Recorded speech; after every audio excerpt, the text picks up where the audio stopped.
Breaking news tonight is a major clash is now unfolding between President Trump and his battle against some of America's top universities, announcing this evening more than $2.2 billion in federal funding has been frozen for multi-year grants and contracts at Harvard.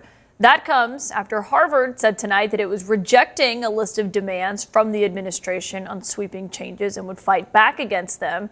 Those demands came from a federal task force that the administration says is combating antisemitism on college campuses following protests against the war in Gaza. But the list of demands included things like dismantling diversity initiatives, auditing academic and hiring practices, and also installing leaders who are committed, the White House said, to implementing the changes they want to see. We saw a response from Harvard tonight, and the legal team responding to that saying, quote, "The university will not surrender its independence or relinquish its constitutional rights. Neither Harvard nor any other private university can allow itself to be taken over by the federal government."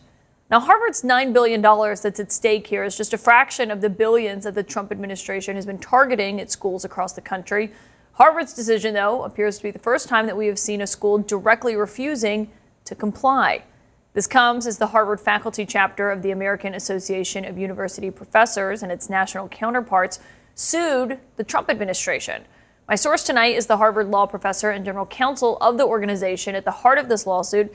Andrew Manuel Crespo is here in his first TV interview since that suit was filed. And so thank you so much, sir, for being here. Given all of these developments happening tonight, can I first just get your response to the administration saying tonight that it's going to have this $2.2 billion freeze?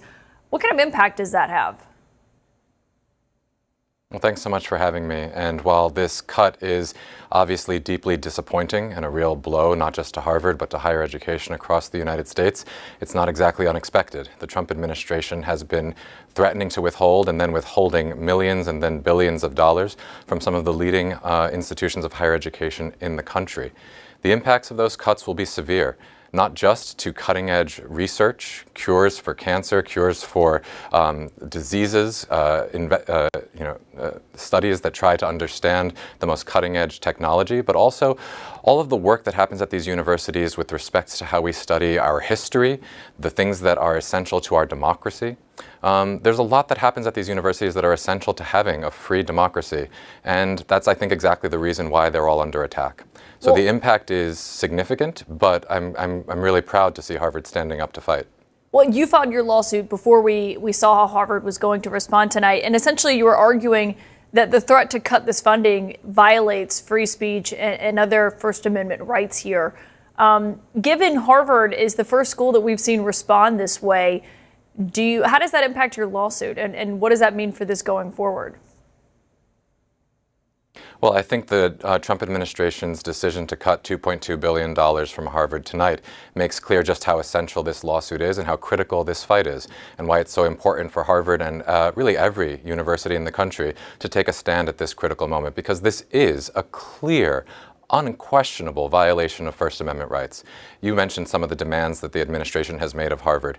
It includes things like trying to appoint a federally named oversight official to do an audit of every course, every department at Harvard to see if we have ideological balance to meet the Trump administration's test for what we teach and what we say at these universities. It's a transparent effort to change what is taught, what we say in our classrooms, what we teach our students, to make sure that the only things that are actually said on university campuses are things that the Trump administration wants to hear.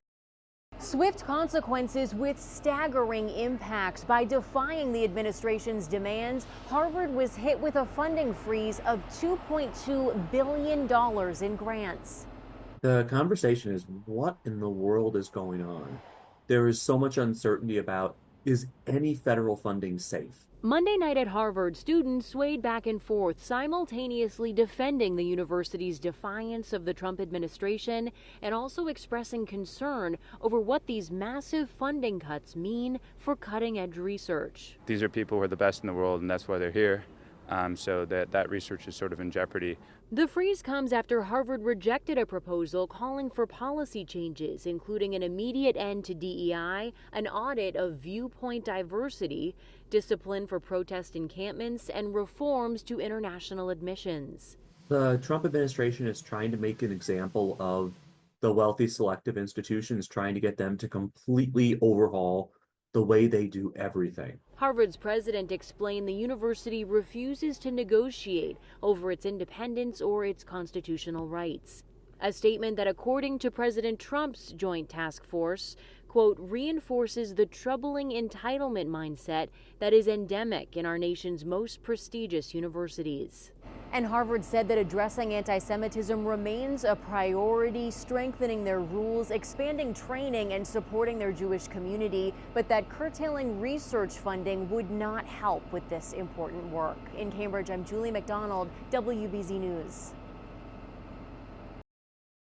This move comes after the Trump administration announced investigations into universities across the country, citing concerns of anti-Semitism or racial preferences, and threatened to halt billions of dollars in funding for universities that don't follow the administration's demands.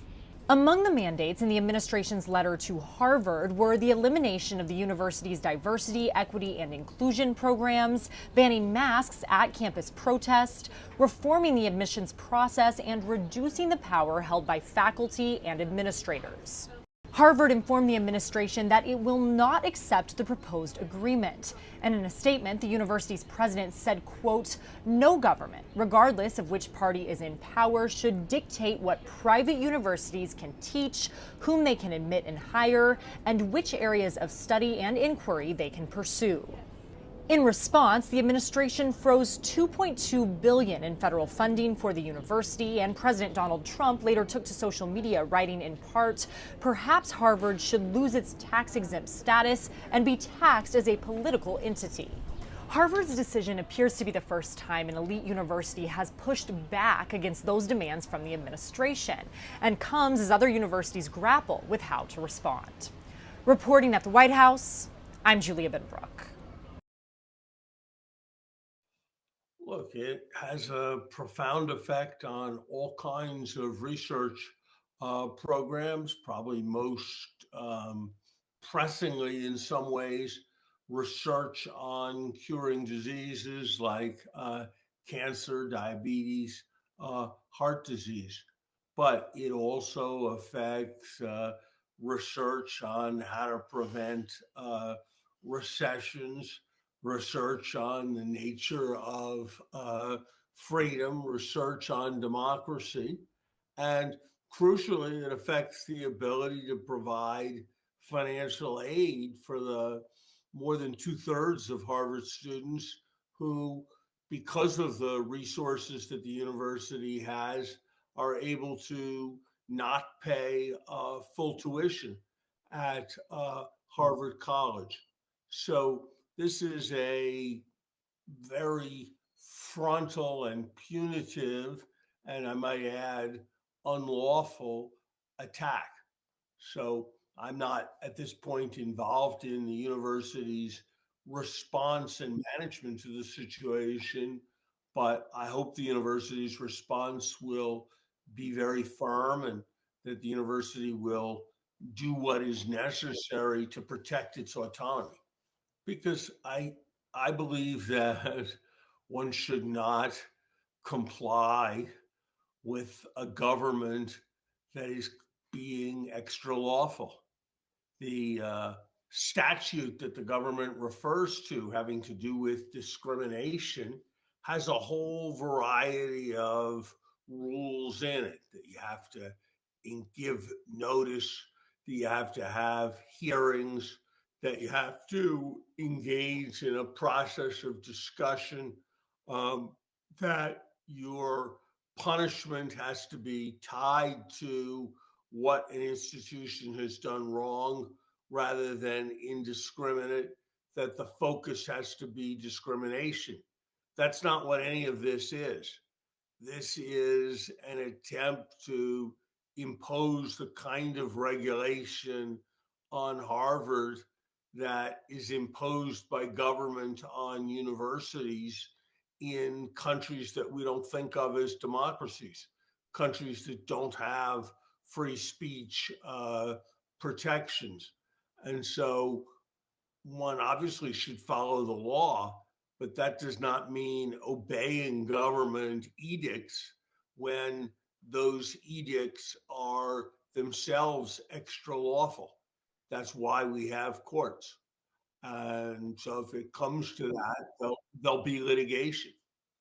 Yes, I think that in all kinds of ways with respect to prejudice, with respect to anti-Semitism, with respect to making sure that all views are represented, with respect to making sure that order is maintained, that universities are in need of a great deal of reform, and it's come too slowly. But that's not a reason why the government can entirely suspend the law and make up self-serving political demands and impose them on universities. That they should think about the United States the way they have traditionally thought about developing countries, that you can't predict what's going to come next, that you have to put a major uncertainty factor into every dealing and every relationship that you have, that it depends less on the rules and more on who you know. And so countries, businesses, they have in their playbook dealing with situations like this. It's just it was never in their playbook for dealing with the United States. It was in their playbook for dealing with what we call developing countries much poorer, less democratic, and more erratic than the United States. And that kind of skepticism applied to the United States is going to make everything harder and more difficult for us. We're going to pay more. People are going to be slower to invest. We're going to have fewer partners. And that's why the pattern has been absolutely clear for the last 12 days since Liberation Day, when the administration is reinforcing its policies, everything in markets goes down. When it looks like the administration is seeing the light and pulling back, markets rally. So at least the judgment of the markets matches the judgment of economic experts that this is about when this mistake is going to get unmade.